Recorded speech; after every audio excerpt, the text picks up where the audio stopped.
Você sabe qual é a diferença entre arrependimento e remorso? Baseado no texto bíblico, a tristeza, segundo Deus, produz. Deus é quem produz o arrependimento para a salvação. Porém, a tristeza do mundo, você pode ter certeza, ela produz morte. Nem toda tristeza vem de Deus.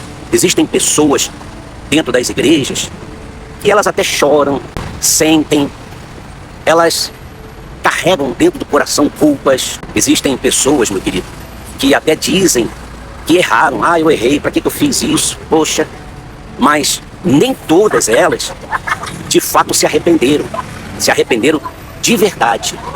Nem todas elas têm a tristeza de Deus que leva ao sincero arrependimento. Porque sentir uma tristeza não é igual você sentir o arrepender-se. A palavra de Deus, a Bíblia, ela nos mostra que existem dois sentimentos. O arrependimento sincero, produzido por Deus através da dor que Deus proporciona, que gera vida, e existe o remorso, que dá e passa, que te aprofunda ao abismo da morte espiritual. O que é arrependimento, hein? A palavra bíblica para o arrependimento, ela é um processo. Eu até preguei sobre isso a respeito da metanoia, que significa realmente uma mudança de mente, de mentalidade, uma mudança de direção, mudança nas atitudes, no proceder. Não é uma emoção, é quando você toma uma decisão pessoal. Ele diz assim: arrependei-vos, pois convertei-vos, para que sejam apagados, exterminados os vossos pecados. Perceba uma coisa, você nota que o texto bíblico, ele liga a três coisas importantes: a conversão, que é a mudança de direção; o perdão, ou seja, quem se arrepende, ela muda, ela se transforma, ela muda a mentalidade, a maneira de pensar. E aquele que muda, logicamente, ele é perdoado. Você quer ver um exemplo bíblico disso? Um exemplo verdadeiro de sincero arrependimento foi o caso de Davi. Davi, quando ele pecou, ele não sentiu só um peso, uma culpa. Ele realmente sentiu um quebrantamento de coração, uma tristeza diante de Deus pelo que ele havia feito. Tanto é que lá em Salmo 51:3, houve ali uma confissão de Davi. Ele disse assim: porque eu reconheço as minhas transgressões contra ti, meu Deus. Contra ti somente eu pequei, meu Pai. Davi, ele não ficou ali culpando ninguém, envolvendo ninguém. Ele realmente assumiu ali o próprio erro. Ele admitiu, ele reconheceu o seu próprio erro.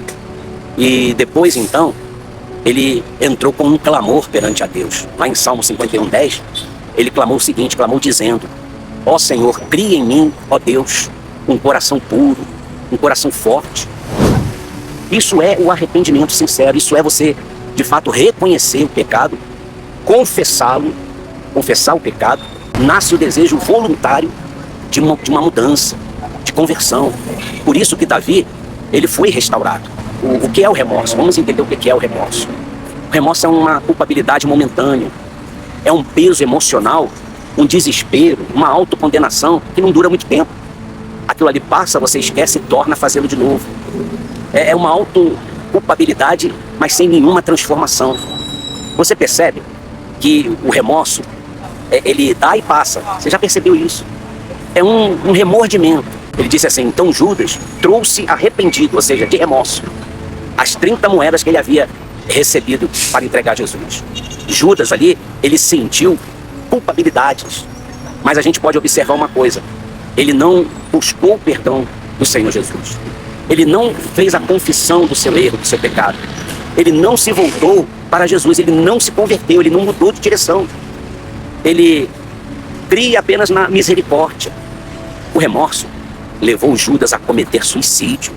A culpa causada pelo remorso, meu querido, ela acaba se transformando em morte. Existe um outro contraste percebido na palavra de Deus, o seguinte: vamos fazer uma comparação entre Pedro e Judas, a diferença. Pedro, ele também pecou, você lembra disso? Ele negou o Senhor Jesus 3 vezes. O Senhor Jesus já o havia advertido a respeito de que o diabo, ele tomasse cuidado, que o diabo queria sarrandear a alma dele, peneirar a alma dele, sacudir a alma dele. Simão, Simão, eis que Satanás vos pediu a vossa alma para sarrandear você como trigo.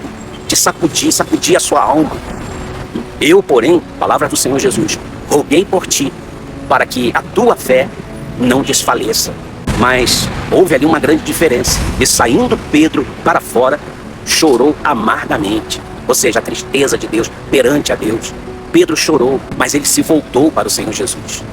E aí, o Senhor Jesus então o restaurou. Porém, Judas, ele teve remorso e morreu. Pedro, ele teve um sincero arrependimento e ele foi restaurado. Entenda, a diferença não foi o pecado. Não, o pecado é um só, o erro cometido é um só. Mas ali a grande diferença foi a reação ao pecado.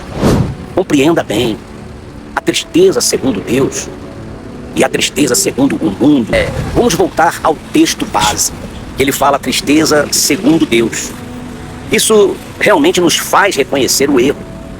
Nisso é produzido a mudança que gera vida, a mudança que realmente te aproxima de Deus. Já a tristeza do mundo que o mundo causa, as decepções, os traumas do mundo, isso só vai gerar culpabilidades. Isso só vai produzir condenação. Tudo isso só faz tirar a tua esperança, sarandear a sua fé, afastar você de Deus. Meu amado, Deus, ele sempre nos chama ao sincero arrependimento. Deus, ele nunca, jamais ele vai te chamar para te condenar. Quando ele te chama, é para te restaurar. Acaso tenho eu prazer na morte do ímpio? Será que eu tenho prazer que o ímpio não se converta e viva? Ele diz assim: ainda que os vossos pecados sejam como a escarlata, se tornarão brancos como a neve. Meu querido, o desejo de Deus não é te destruir, não é se vingar, não é te castigar, mas o desejo dele é te transformar. E você logicamente sabe quando uma pessoa ela se arrependeu.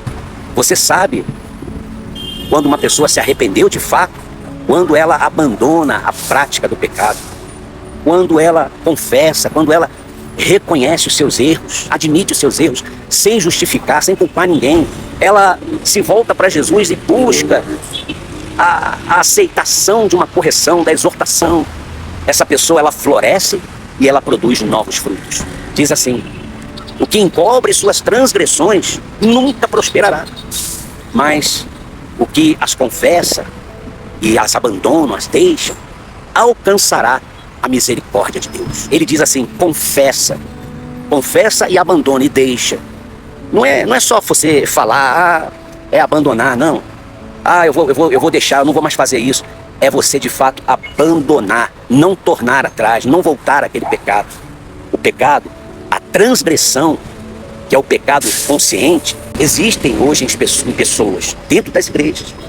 Pessoas que estão presas a um remorso, carregando culpas antigas, achando que não tem mais jeito, pessoas amarguradas, achando que não existe mais saída, que não tem mais solução.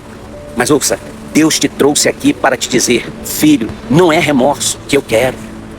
Eu quero o sincero arrependimento. Não é culpa que eu quero. Deus falando com você. Eu quero transformação de vida. Meu filho, não é condenação, é restauração. Amado, se houver sincero arrependimento, Deus, ele perdoa. Deus, ele limpa. Ele faz a gente ficar branco, alvo como a neve. Ele perdoa. Ele te restaura. Deus, ele recomeça. Guarda isso no teu coração. O remorso sempre vai fazer você ficar olhando para o erro. O arrependimento vai fazer você se voltar e olhar para Deus. Abre os teus ouvidos para a voz do Senhor. Atente a isso. O remorso, ele te prende no passado. Ele te aprisiona a um passado. Mas o arrependimento, ele abre novas portas para um futuro promissor. O remorso, ele gera morte. Lembra de Judas? Se suicidou. O arrependimento, ele vai gerar dentro de você conversão, salvação, transformação. Por isso que hoje, Deus, ele te chama. Eis que a mão do Senhor não está encolhida, para que não possa salvar. Nem os ouvidos de Deus agravados, fechados, para não poder ouvir o seu clamor. Meu forte abraço, que Deus te abençoe e que a paz de Deus esteja sobre a sua vida.